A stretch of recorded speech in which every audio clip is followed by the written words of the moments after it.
वासुदेवाय वसुदेवाय हरि वसुदेवाय। ओम नमो भगवते वासुदेवाय। हरि ओम।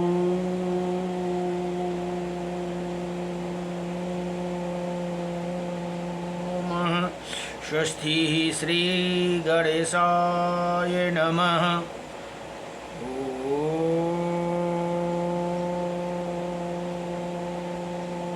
श्री सरस्वती नमः। हरि ओम।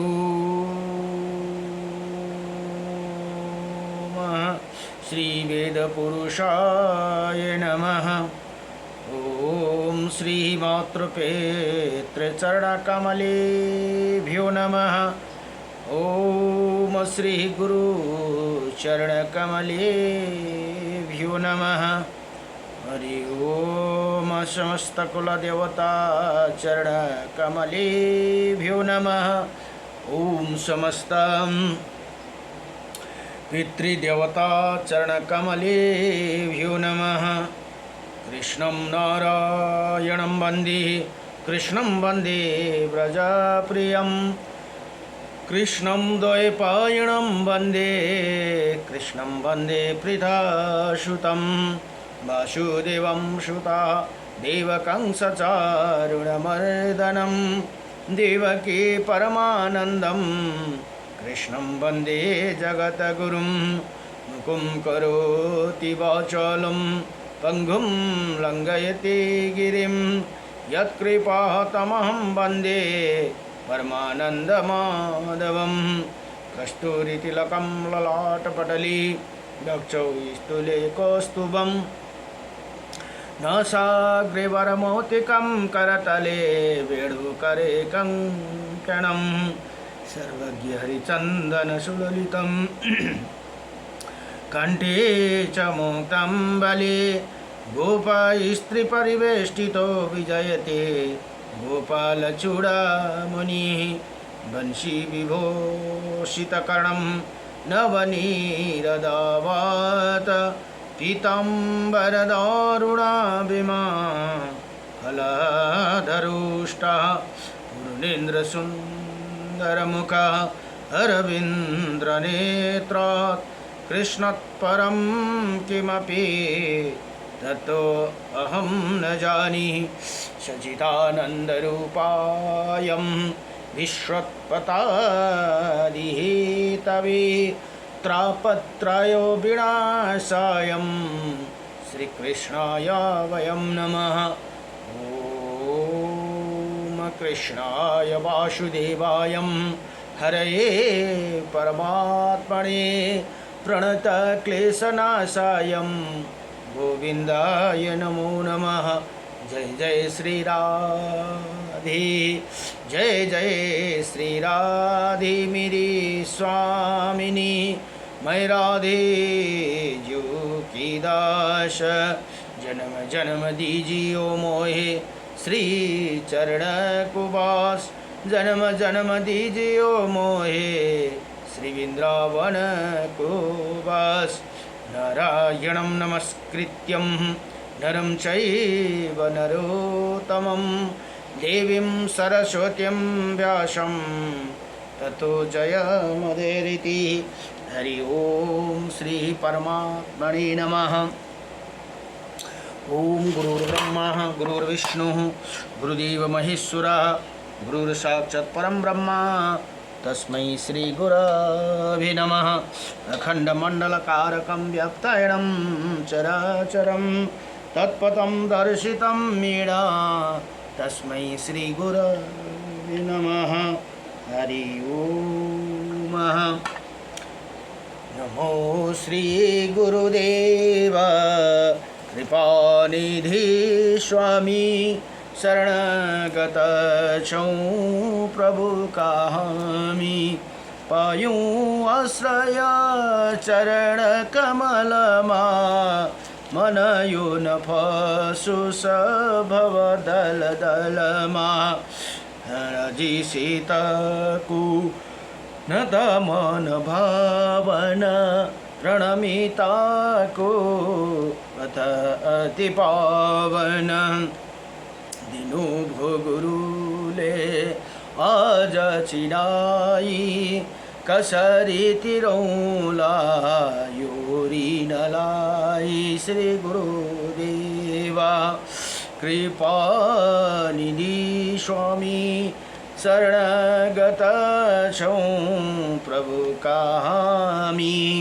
मन माहदम विषय चितायूं कति कति जन्म यसै बितायूं रजी को करुणा भएछ आज मिल्यो हजुरको कृपा प्रसादम गुरुको करुणा नभएसम्म भवसागर यो तरण सकिन्न निजी जन जानी दया म पाऊँ कृष्ण भजन मा राम नाम पाऊँ आशीष पाऊँ स्नेह म पाऊँ नित्य चरण को दर्शन पाऊँ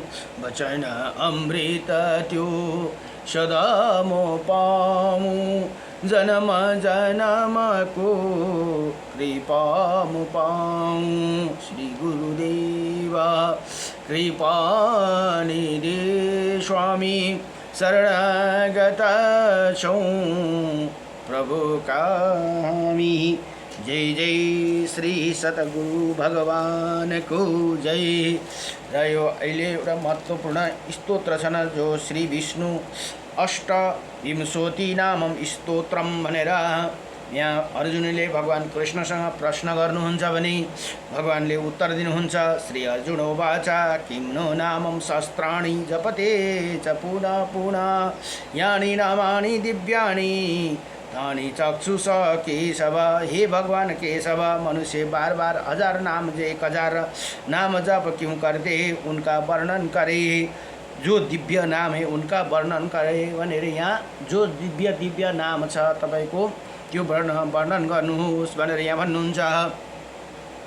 अब भगवान कृष्ण भन्नुहुन्छ श्री भगवान उवाच मत्सं कुर्मं वराहं च वामनं च जनार्दनं गोविन्दं पुण्डरीकाक्षं माधवं मधुसूदनं पद्मनाभं शास्त्राक्षं वनमाली हलायुधं गोवर्धनं हरिकेशो वैकुण्ठं पुरुषोत्तमं विश्वरूपं वासुदेवं रामनारायणं हरिं दामोदरं श्रीधरं च वेदांगं गरुडध्वजम् अनन्तकृष्ण गोपालं जपते नास्ति पातकं गावं कोटिप्रदनश्यम् अश्वमेधस्य च कन्यादानं शास्त्रणं फलं प्राप्नोति मानव अमावास्या वा पूर्णिमास्यम् एकदशं तथैव च संध्याकाले स्मरे नित्यं प्रातःकाले तथैव च मध्याह्ने च जपे नित्यं सर्वै पाप प्रमोच्यति। भगवान भन्नुहुन्छ हे अर्जुन यी नाम जप गर्ने पुरुषका भित्र पाप नै रहते हे जो ये नाम पाप नहीं रहते वो 1 करोड़ का दान गरेको फल प्राप्त गर्दछन् भने 100 अश्वमेध यज्ञ और 1000 कन्या दान गरेको फल प्राप्त गर्दछन्। औँसीमा पूर्णिमा तथा एकादशी तिथि को नवा प्रतिदिन स्वयं प्रातः एवं मध्याह्न को समय में इन नामों का स्मरण पूर्वक जप करने वाला पुरुष संपूर्ण पापदेखि मुक्ति हुन्छन् भनेर यहाँ बताउनु भयो। नमो भगवते वासुदेवाय नारायणं परम ब्रह्म नारायणं परम तप नारायणं परम देव सर्वनारायणं सदा श्रीरामाय रामभद्राय श्रीरामचन्द्राय वेदसे श्रीरघुनाथाय नाथाय सीताये पतये नमः। आये का चौंसी जगतमः सबले लिनो हरि का नाम मुदास युगनाथ को शवमा राधे राधे श्याम। जय जय लक्ष्मी नारायण भगवान को जय जय लक्ष्मी नारायण भगवान जय जय राधा रमण भगवान को जय जय सीतारामचंद्र भगवान को जय जय उमापति शंकर भगवान को जय जय कैलाशपति महादेव को हर हर हर हर महादेव शंभु।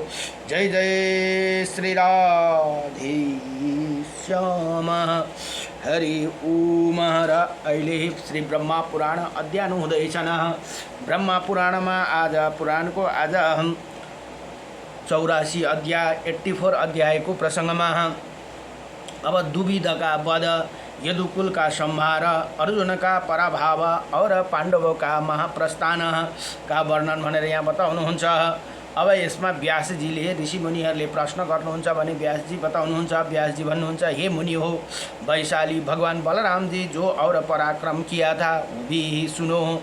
दुविध नाम से प्रसिद्ध एक महापराक्रमी बानर था भनेर यहाँ भन्नु। जो देवद्रोही दैत्यपति नरकासुर का मित्र था भनेर यहाँ भन्नुहुन्छ। उसने देवताओं का बैर बांध लिया था, वही कहता था श्री कृष्ण ने देवताओं के कहने से ही बलवान नरकासुर का वध किया। अतः मैं समझता देवताओं से इनका बदला लूँगा भनेर त्यो नरकासुर को जुन मित्र थियो दुविध भन्ने त्यसले देवताहरूसँग बदला लिने कोशिश गर्यो हो। इसी निश्चय के अनुसार वो यज्ञों का विध्वंस और मर्त्य लोक का विनाश करने लगा। अज्ञान से मोहित होने के कारण उनसे साधु पुरुष का की मर्यादा को तोड़ डाली और देहधारी जीवों का संहार आरंभ कर दिया। वही चंचल बानर देश नगर और गांव में आग लगाने लगा। कहीं कहीं पर्वत गिराकर गांवों को आदि को कुचल डालता था। पर्वतों को उखाड़कर समुद्र में जल में डाल देता था और स्वयं ही समुद्र के भीतर घुसकर उसका मंथन आरंभ कर देता था। इसी क्षुब्ध होकर समुद्र अपनी सीमा न कर आगे बढ़ जाती, तट पर बसे हुए गाँव तथा नगरों को डुबा देता था भनेर यहाँ बताउनुहुन्छ। ये बानर दुविध इच्छा अनुसार विशाल रूप धारण करके खेतों में लौटता घूमता और खेती को कुचल कर नष्ट कर डालता था। उसी दुरात्मा ने संपूर्ण जगत के विरुद्ध कार्य आरंभ कर दिया था। कहीं कोई स्वध्या और षष्ठकार का नाम लेने वाला नहीं था। ये संसार अत्यंत दुखित हो गया था। एक दिन रेवत पर्वत के उद्धमनी बलभद्र जी का तथा महाभाग रेवती विहार कर रही थी। उनके साथ और भी सुंदर स्त्रियां थी। बलभद्र जी भनेको जो बलराम भगवान हुन्छ रमणियों की बीच में विराजमान थी और उनके सुयश का गान कर रही थी। इसी समय दुविध भी वहाँ आया और उनके सम्मुख खड़ा हो गया, उनकी ही नकल करने लगा। वही दुष्ट बानर उसी युवतियों की और देख कर जोर जोर से हंसने लगा। ये देखकर बलभद्र जी कुपित हो उठे, उसे डांटा, किंतु उनके डांट की परवाह ना करके वो किलकारी मारने लगा। तब बलराम जी उठकर बड़े रोष के साथ मुसल हाथों में लिए उधर बानर ने भी एक भयंकर शिलाखंड उठा लिया तथा बलभद्र जी पर चलाया, किंतु उन्हें मुसल से मारकर उसी शिला को शस्त्र टुकड़े कर दिया। दुविध ने बलराम जी के मुसल का वार बचा कर उनकी छाती में बड़े वेग से और रोष के साथ गुस्सा मारा। ये देखा बलराम जी ने भी क्रोध भकर मुक्के से उनके मस्तक पर प्रहार किया। इसी वो रक्त वमन करता हुआ निर्जीव होकर पृथ्वी पर गिर पड़ा। गिरते समय उसके शरीर में आघात से पर्वत शिखर सैकड़ों टुकड़े हो गए, मानो उस पर ब्रज गिरा हो। उसी समय देवता बलराम जी के ऊपर फूल की वर्षा करने लगी, उनकी भूरी भूरी प्रशंसा करने लगे और बोले, हे वीरा, आपने ये बड़ा अच्छा कार्य किया। ये दुष्ट बानर दैत्य पक्ष का सहायक था, इसे संपूर्ण जगत को संकट में डाल रखा था। सौभाग्य की बात है कि आज ये मरा गया। इसी प्रकार ये पृथ्वी धारण करने वाले परम बुद्धिमान बलराम जी अनेकों अद्भुत पराक्रम है, जिनका कोई गणना नहीं हो सकती है भनेर यहाँ भन्नुहुन्छ। अब इसी तरह जगत का उपकार करने के लिए बलराम सहित भगवान श्री कृष्ण ने दैत्य और दुष्ट का राजाओं का वध किया। फिर अर्जुन के साथ मिलकर भगवान ने अनेक अक्षुणी सेनाओं को वध कराकर इसी पृथ्वी का भार उतारा। इसी प्रकार संपूर्ण दुष्ट राजाओं का संहार करके भूभार उतारने के पश्चात उन्होंने ब्राह्मणों को शाप के निमित्त बनाकर अपने कुल का संहार कर डाले भनेर यहाँ भन्नुहुन्छ। अंत में स्वयंभू श्री कृष्ण द्वारिकापुरी छोड़कर अपने अंशभूत बलराम आदि के साथ पुनः अपने आश्रयभूत परम धाम को चले गए भनेर यहाँ बताउनुहुन्छ। अब मुनिहरू फेरि सोध्दछन्, हे ब्राह्मण भनेर, भगवान ब्राह्मणों के शाप को नियमित बनाकर किस प्रकार अपने कुल का संहार किया था भनेर यहाँ भन्नुहुन्छ। कसरी ब्राह्मणद्वारा श्राप को प्राप्त गराउनु भयो, भगवानकै लीला है यो। भगवानले नै श्राप दिलाएर आफ्नो वंश, किनभने बडा मतवाले भएका थिए वंशज, त्यही कारण भगवान जाने गएपछि उनीहरूको पनि संहार भयो। अब यहाँ व्यासजी भन्नुहुन्छ, एक समय की बात है, पिंडीरक नामको माँ तीर्थ में विश्वामित्र कणव तथा महामुनि नारद पधारे थे। वहाँ यदुकुल के कुमारों ने उन्हें दर्शन किया और सभी कुमार यौवन के मद से उन्मत्त थे। अतः भाभी को प्रेरणा से उन्होंने जम्बवती कुमार शांबा को स्त्री के भेष में वशीभूत किया और मुनियों को प्रणाम करके विनीत भाव से पूछा, मरीषो, ये स्त्री पुत्र की अभिलाषी ही रखती है, बताइए ये अपने पेट से क्या जानेगी। वो महर्षि दिव्य ज्ञान से संपन्न थे तथा यदु कुमारों ने उनके साथ छल किया। ये देखा उन्मत्त व्रत का पालन करने वाला उन महर्षियों ने यादवों को नाश के लिए श्राप देते हुए कहा, ये स्त्री एक मुसल पैदा करेगी जिससे संपूर्ण यदुकुल का संहार हो जाएगा। उनके ये कहने पर यादव कुमारों ने पुरी में आकर राजा उग्रसेन के सवाल का सुनाया। सांबा के पेट में मुसल पैदा हुए। उग्रसेन ने उस मुसल के लोह के कुटवा कर चूर्ण बना लिया और उसे समुद्र में फेंक दिया। वो चूर्ण एउटा एर का नाम गरेको नामकी घास के रूप में उत्पन्न हो गई। मुसल का जो लोहा था उसी चूर्ण कर देने पर भी उसका एक टुकड़ा बचा रखा गया। उसे यादव गण किसी प्रकार भी चूर्ण ना कर सकी। उसकी आकृति तोमर के समान थी भनेर यहाँ भन्नुहुन्छ। उसी वही टुकड़ा भी समुद्र में फेंक दिया गया, किंतु उसे एक मत्स्य ने निगल लिया। उस मत्स्य को मच्छरों ने जाल बिछाकर पकड़ लिया। जब उसका पेट चिर गया तब वो लोहा निकला और उसे जो जरा नाम का व्याधा ने ले लिया। जो जरा नाम व्याधा शिकारी थियो उसने त्यो माछा को पेटबाट निक्लेको फलामलाई उसले लियो अरे।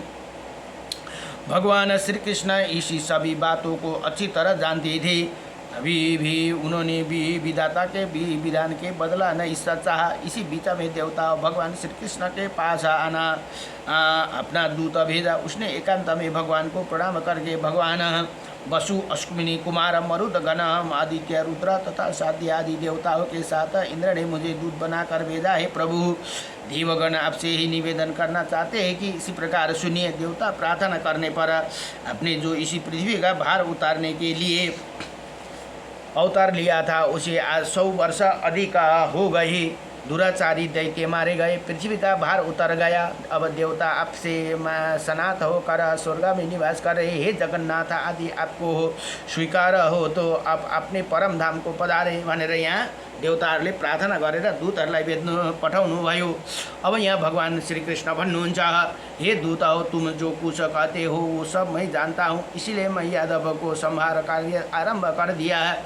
यदि ही यदुवंशियों का संहार ना हो तो ये पृथ्वी पर बहुत बड़ा भार रह जाएंगे। अतः वो 7 रातों के भीतर जल्दी ही इसी भार के उतार डालूंगा। जिस प्रकार मैंने द्वारिकापुरी बसाने के लिए समुद्र से भूमि मांगी थी, उसी प्रकार उसे भी भूमि लौटा भी दूंगा और यादवों का संहार करके अपने परम धाम को जाऊंगा।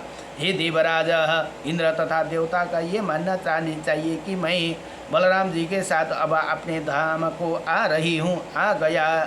आ ही गया है। इसी पृथ्वी का भार रूप जो जरासंध आदि राजा थे वो मारे गए, तथापि इसी यदुवंशियों का भार उसने भी बढ़कर है। अतः पृथ्वी के इसी महाभार को उतार कर ही मैं ही देवताओं की रक्षा के लिए अपने धाम को जाऊंगा भनेर यहाँ भगवान भन्नुहुन्छ।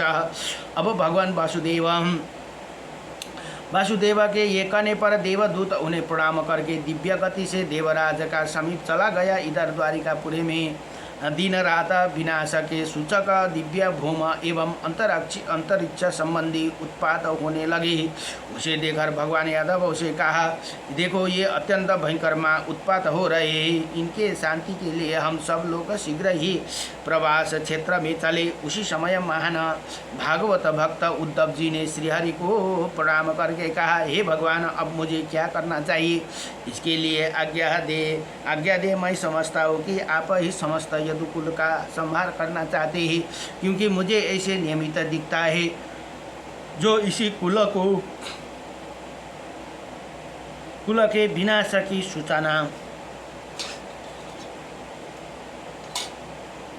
सूचना देने वाली है भनेर यहाँ उद्धव जी भन्नुहुन्छ। भगवान बोले, हे उद्धव, तुम मेरी कृपा से प्राप्त हुई दिव्य गति के द्वारा हम गंधमादन पर्वत पर परम पवित्र बद्री का आश्रम तीर्थ है, चले जाओ। वहाँ श्री नर नारायण स्थान है, वहाँ भूमि बड़ी पवित्र है। उसी तीर्थ में मेरे चिंतन करते हुए निवास करो, फिर मेरी कृपा से तुम्हें उत्तम सिद्धि प्राप्त होगी। इसमें मैं इसी कुल का संहार करने के अपने धामों को जाऊँगा। मेरे त्याग देने पर समुद्र इसी द्वारिकापुरी में डूबा देगी भनेर यहाँ भन्नुहुन्छ। भगवान के ये कहने पर उद्धव जी उन्हें प्रणाम करके नर नारायण के आश्रम चले गए। तदंतर संपूर्ण यादव हो शीघ्रगामी रथ पर आरूढ़ हो बलराम और श्री कृष्ण आदि के साथ प्रवास क्षेत्र में गए भनेर यहाँ बताउनुहुन्छ। वहाँ पहुंचकर कुकुर और अंधक वंश का सब लोगों ने प्रसन्नता पूर्वक मदिरा पान किया। पीते समय उसने परस्पर संघर्ष हो गया, जिसे विनाश करने वाली काल अग्नि प्रज्वलित हो उठी है भने यहाँ बताउनुहुन्छ। देवों के अधीन होकर उन्होंने एक दूसरे के शस्त्रों को मारना आरंभ किया। उसी शस्त्र समाप्त हो गई तथा पास ही जमी हुई एरका नाम के घास सबने उखाड़ ली। उसके हाथों में आने पर एरका ब्रज की भांति दिखाई देने लगी। उसी द्वारा वो एक दूसरे के भयंकर प्रहार करने लगी। प्रद्युम्न, सांबा, ऋतुवर्मा, सात्विका, अनिरुद्र, पृथक, पृथु, चारुवर्मा, सुचारु तथा अकुरा आदि सभी यदुवंशी एरका रूप ब्रज के एक एक टुकड़े दूसरे के मारने लगे। श्री हरि ने यादवों को ऐसे करने से रोका, किंतु वो उन्हें अपने विपक्षी का सहायक मानने लगे और उनकी अवहेलना करके परस्पर प्रहार करते ही रहे। इसे भगवान श्री कृष्ण को ही क्रोध आ गया भनेर यहाँ बताउनुहुन्छ। अब अतः उन्होंने उनका वध करके लिए मुट्ठी भर एरका उखाड़ ली और हाथों में आते ही वो एरका लोहे का मुसल बन गई। उसी मुसल से भगवान ने साहस समस्त यादव को संहार कर डाला तथा अन्य यादव आपस में ही लड़कर नष्ट हो गए। तदंतर भगवान श्री कृष्ण ने जैत्र नाम का रथ दारुक के देखते देखते समुद्र में मध्यवर्ती मार्ग द्वारा शीघ्र ही चला गया। उसे जूते हुए घोड़े उसी रथ को लेकर उड़े गए। फिर शंकर चक्र गदा शंकर धनुष दोनों अक्षय त्रिणीन और खड़ग ये सभी अस्त्र शस्त्र भगवान की परिक्रमा करके है सूर्य के मार्ग से चली गई। क्षण भर में वहाँ संपूर्ण यदुवंशियों का संहार हो गया। केवल महाबाहु श्री कृष्ण और दारुका रह गई। उन दोनों ने घूमते हुए आगे जाकर देखा बलराम जी एक वृक्ष के नीचे आसन लगाकर बैठे हैं। उनके मुंह से एक विशाल नाग निकल रहा है। वही महाकाय सर्प उनके मुख से निकलकर सिद्धियों को नागों से पूजित हो समुद्र की ओर चले गए।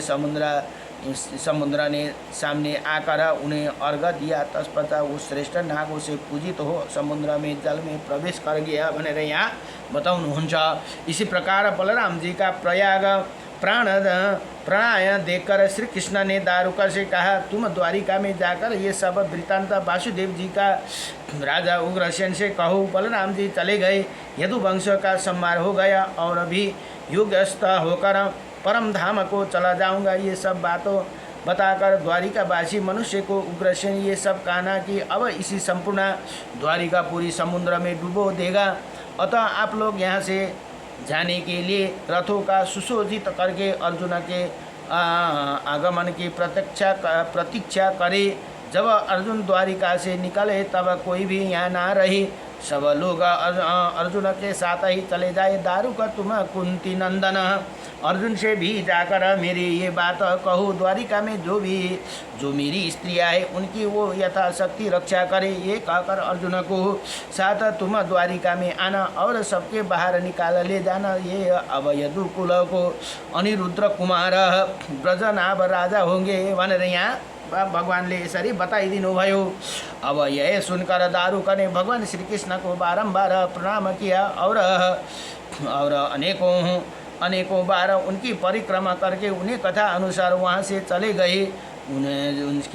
उसने जाकर भगवान की आज्ञा अनुसार सब कार्य वो अर्जुन को द्वारिका में बुला ले आया और महाबुद्धिमान ब्रज को यदुवंशों का राजा बनाया। उधर भगवान श्री कृष्ण ने वासुदेव स्वरूप का परम ब्रह्मा को अपने आत्मा में आरोपित करके संपूर्ण भूतों का उनके व्याप्त होने की धारण और योग युक्त होकर अपने एक पैर की दूसरे पैर के घुटनों पर रखकर बैठे हुए ब्राह्मण दुर्भाषा के वचन का मान रखना चाहते थे।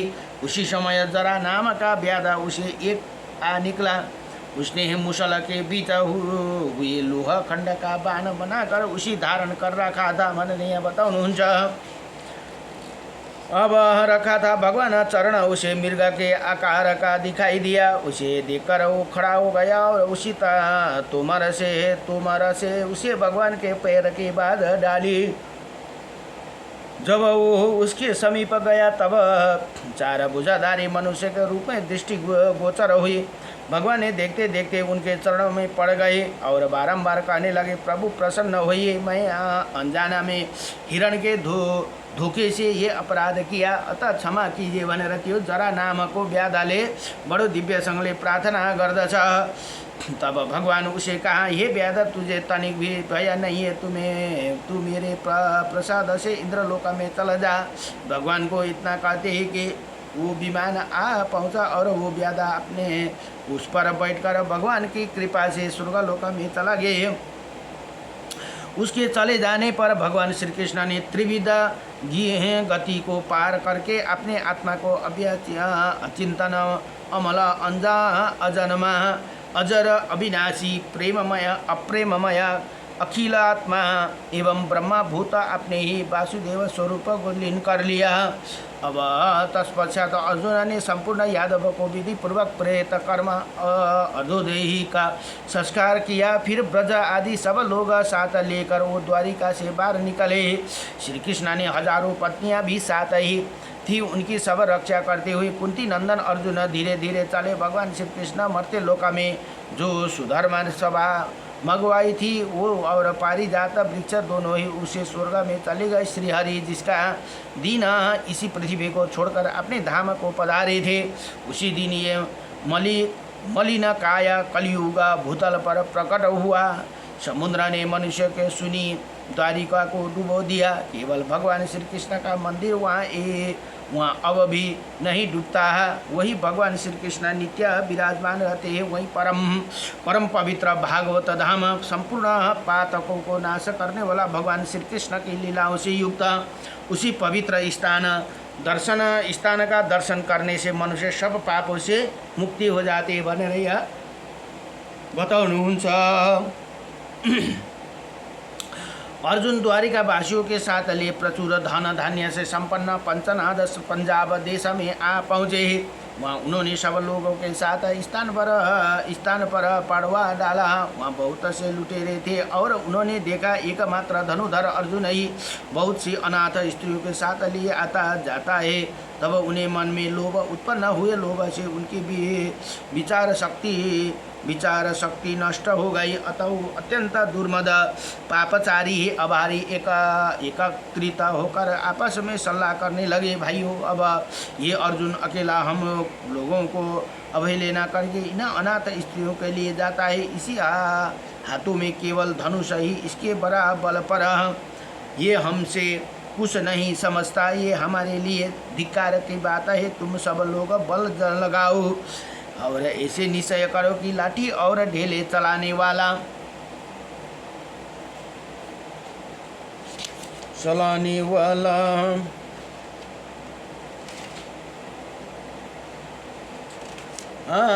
डाकू हजारों संख्या का उन्हें स्त्रियों पर टूट पड़े।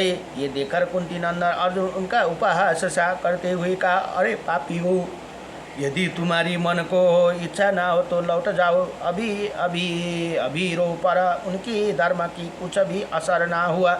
उन्होंने अर्जुन के बचाने के वचनों की अवहेलना करके सारा धन लूट लिया। तब अर्जुन ने अपने दिव्य गांडीव धनुष चढ़ाया आरंभ किया, किंतु बलवान होने पर भी वो उसे चढ़ा ना सके। अब बड़ी कठिनाई से किसी तरह उसके धनुष पर प्रत्यंचा चढ़ गई तो वो पुनः ढीली हो गई तथा उसके बहुत स्मरण करने भी उन्हें किसी अस्त्र शस्त्र की याद ना आई। उन्होंने डाकुओं पर बाण चलाए किंतु उनके घायल ना कर सके। अग्निदेव ने दिए हुए अक्षय बाण उन ग्वालों के साथ युद्ध करने में नष्ट हो गई।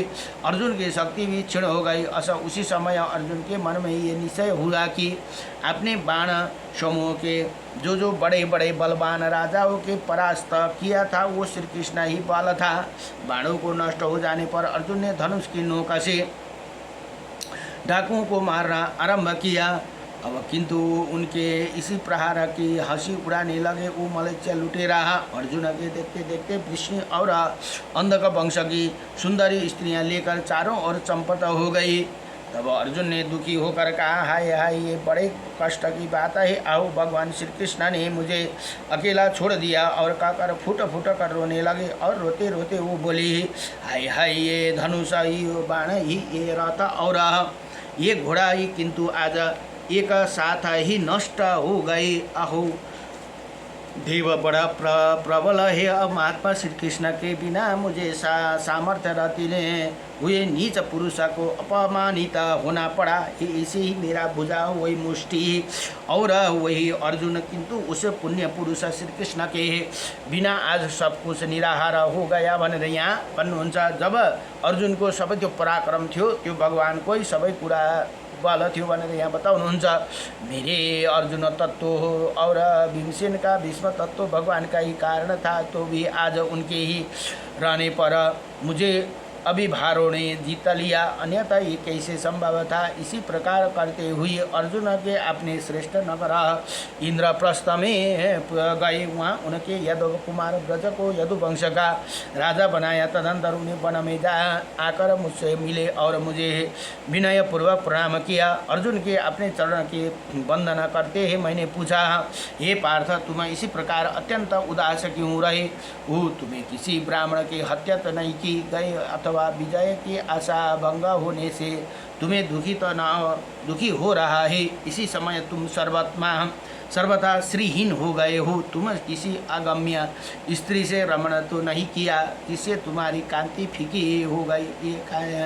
ये कहीं निम्न श्रेणी का मनुष्य तुम्हें युद्ध में परास्त न कर दिया भनेर यहाँ व्यास जी भन्नुहुन्छ। हम ऐसे मेरे प्रश्न करने पर अर्जुन ने लंबी सांस छोड़ते हुए कहा, भगवान सुनिए, जो हमारे तेज बल वीर्य पराक्रम और श्री और कांति थे वो भगवान श्री कृष्ण हम लोगों को छोड़कर चले गए। मुझे हे मुनि, जो महान होकर भी साधारण मनुष्य के भांति हमसे हंस कर बात किया करते थे, उन्होंने बिना आज हम तनी के वे पुतला की भांति साराहीन हो गई। मेरे दिव्य अस्त्रों का दिव्य बाणी और गांडीव धनुष को भी मूर्तिमान सारथी वही भगवान पुरुषोत्तम हमें छोड़कर चले गए, जिनकी कृपा दृष्टि लक्ष्मी विजय संपत्ति और उन्नति के कभी हमारा साथ नहीं छोड़ा। वो भगवान गोविंद हमें छोड़कर चले गए, जिनके प्रभाव रूपी अग्नि से भीम, द्रोण, कर्ण और दुर्योधन आदि जलकर भस्म हो गए। उन्हें भगवान श्री कृष्ण इसी भूमंडल को त्याग दिया। तात श्री चक्रपाणी गोविंद को विरामे केवल ही नहीं, सारी पृथ्वी और यौवन श्री और कांति में हीन प्राप्ति होती है, जिनकी ही कृपा से भीष्म आदि वीर अगमों में पतंगों की भांति मेरे पास आकर भस्म हो गई। आज उनके श्री कृष्ण के बिना मुझे ग्वालों ने हरा दिया, जिनके प्रभाव से मेरे गांडीव धनुष तीनों लोका में विख्यात हो चुका था। उसे श्री हरि बिना उसे अब अभारोनी दण्डो से तिरस्कृत कर दिया भनेर यहाँ बताउनुहुन्छ। हे महामुनि मेरे भनेर यहाँ अर्जुनले पितामहलाई भन्दैछन्। जो व्यासजी हुनुहुन्छ उनीहरूको पितामहै हुनुहुन्छ है ऊ पनि। मेरे साथ कई हजारों अनाथ स्त्रियाँ थी और उनकी रक्षा के लिए पूर्ण यत्न कर रहे, वो तो भी डाकुओं को केवल लाठी के बल पर उन्हें छीन लिया। पितामह में ऐसे अवस्था मेरी स्त्रीहीन होने के कोई आश्चर्य की बात नहीं। आश्चर्य तो यही है कि मैं नीची पुरुष द्वारा अपमान को पंगों में साना जाकर भी निर्लज्ज पूर्वक जीवन धारण कर रहा हूँ भनेर यहाँ भगवानसँग वेद व्याससँग अर्जुन बताउँदछन्। अब व्यासजी भन्नुहुन्छ, हे द्विजवरो, हे पांडु नंदन, महात्मा अर्जुन अत्यंत दुखी और दीन हो रहे थे। उनकी बात सुनकर मैंने कहा, अब पार्थ तुम लज्जा ना करो, शोक में भी ना पड़ो, सोच और समझो संपूर्ण भूतों में काल की ऐसे ही गति होती है। हे पांडु नंदन, प्राणियों की उन्नत और अभिनीत का कारण काल ही है भनेर यहाँ बताउनुहुन्छ। ये जो कुछ होते हैं और हुआ है सब काल मूलक है भनेर यहाँ व्यासजीले बडो दिव्यसँगले अर्जुनलाई सम्झाउनुहुन्छ। ये जानकर तुम धैर्य धारण करो भनेर यहाँ बताउनु भयो। धैर्य धारण करो।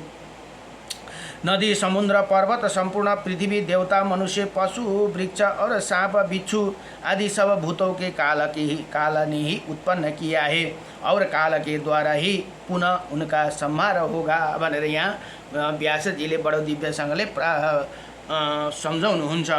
ये सारा प्रपंच काल स्वरूप है, ये जानकर शांत हो जाओ। हे धनंजय, तुमने श्री कृष्ण को जैसे, यो भगवान श्री कृष्ण धाम गइकिनको कुरा है, महिमा बतलाई, ये वैसे ही उन्होंने पृथ्वी का भार उतारने के लिए यहाँ अवतार लिया था। जब पृथ्वी का भार अधिक हो गया और वो दबने लगी तब वो देवताओं के पास गई। उसके लिए इच्छा अनुसार रूप धारण करने वाला श्रीहरि ने अवतार ग्रहण किया था भनेर यहाँ व्यासजी भन्नुहुन्छ। अब कार्य पूरा हो गया, संपूर्ण दुष्ट राजा मारे गए तथा वृष्णि आदि अंधक वंश का भी संहार हो गया। अब इसी भूतल पर भगवान के कहाँ करने योग्य कार्य कोई शेष नहीं रह गया। अतः अवतार कार्य पूरा करके इच्छा अनुसार अपने धाम को चले गए। देव भगवान श्री कृष्ण ने सृष्टि के समय संहार के सृष्टि और पालक के समय पालन के करते ही तथा वही संहार काल में संपूर्ण जगत का संहार करने का सामर्थ्य होते हैं। जैसे इसी समय भी उन्हें दुष्ट राक्षस का संहार किया था। अतः पार्थ तुम्हें अपने पराजय से दुखी मत होना, इन दुखी नहीं मानना चाहिए, क्योंकि अभ्युदय का समय आने पर ही पुरुष द्वारा बड़े बड़े पराक्रम होते। जिस समय तुमने अकेला ही भीष्म जैसे वीरों का वध किया था, उसी समय उनका भी क्या अपने से न्यून पुरुष द्वारा पराभाव नहीं हुआ था, किंतु यही पराजय का काल की देन थी भनेर यहाँ भन्नुहुन्छ। भगवान विष्णु के प्रभाव से जिस प्रकार तुम्हारे द्वारा उनकी पराजय हुई, उसी प्रकार लुटेरों के हाथों में तुम्हें भी पराजित होना पड़ा। वही जगतपति भगवान श्री कृष्ण भिन्न भिन्न शरीर में प्रवेश करके संसार का पालन करते हैं और अंत में सब जीवों का संहार कर डालते हैं। जब तुम्हारे अभ्युदय का समय था तब भगवान श्री कृष्ण तुम्हारे सहायक हो रहे थे, और जब तुम्हारा समय बीत गया तब तुम्हारे विपक्षियों पर भगवान की कृपा दृष्टि हुई है। तुम गंगा नंदन भीष्म को साथ संपूर्ण कौरव को संहार कर डालोगे। इसी बात पर पहले कौन विश्वास कर सकता था, फिर तुम्हें अभीरों से परास्त होने पड़ा, ये बात कौन मान सकता था, परंतु दोनों ही बात संभव हुई। हे पार्थ, ये संपूर्ण भूतों में श्रीहरि को लीला की ही विलास है, अतः तुम्हें तनिक भी शोक नहीं करना चाहिए। संपूर्ण जगत के स्वामी भगवान श्री कृष्ण ने ही संपूर्ण यादवों को संहार किया है। अब तुम लोगों का संहार काल भी समीप है, इसीलिए भगवान तुम्हारे बल तेज पराक्रम ही महाकाय पहले ही संहार कर दिया है। जो जन्म ले चुका है उसे मृत्यु निश्चित है, जो ऊंचे चढ़ चुके हैं उसे नीचे गिरना भी अवश्य भावी हे भनेर यहाँ बताउनुभयो। हेर्नुहोस् है, सुखपछि दुःख, दुःखपछि सुख अवश्य हुन्छ, हामी घबराउनु हुँदैन भनेर यहाँ बताउनुहुन्छ। संयोग का अवशासन वियोग ही होते हैं और संग्रह हो जाने के बाद उसका क्षय होना भी निश्चित बात है। ये समझकर विद्वान पुरुष हर्ष और शोक के वशीभूत नहीं होते और इधर मनुष्य भी उनकी आचरण से शिक्षा लेकर वैसे ही बनते हैं। हे नरश्रेष्ठ, ये समझकर तुम्हें भाइयों के साथ सारा राज्य छोड़कर तपस्या के लिए वन में जाना चाहिए भनेर यहाँ व्यासजीले बडो दिव्यसँगले सम्झाउनु भयो। अब जाओ धर्मराज युधिष्ठिर, मेरे ही सारी बातों कह वीर परसों तक अपने भाइयों के साथ जैसे भी हो सके घर से प्रस्थान कर दो भनेर यहाँ व्यासजीले बडो दिव्यले सम्झाएर पठाउनु भयो। ये सुनकर अर्जुन ने धर्मराज के पास गए, आज अपनी देखी हुई अनुभव हुई सारी बात सुनाई। अर्जुन के मुख से संदेश सुनकर समस्त पांडव परीक्षित को राज्य पर अभिषेक करके वन में चले गए। और मुनिवर इसी प्रकार आप लोगों से यदुकुल में अवतीर्ण भगवान श्री कृष्ण के संपूर्ण लीलाओं के विस्तार पूर्वक वर्णन किया भनेर यहाँ बताउनु भयो। यदि भनेर श्री ब्रह्मा पुराण को 84 अध्याय 84 अध्याय में दुविध का वध, यदुकुला का संहार, अर्जुन का पराभव और पांडव का वन में तपस्या को लागि महाप्रस्थान को वर्णन यहाँ पूरा भयो। नमो भगवते वासुदेवाय, हरे परमात्मने न प्रणतक्लेशनाशाय गोविन्दाय नमो नमः।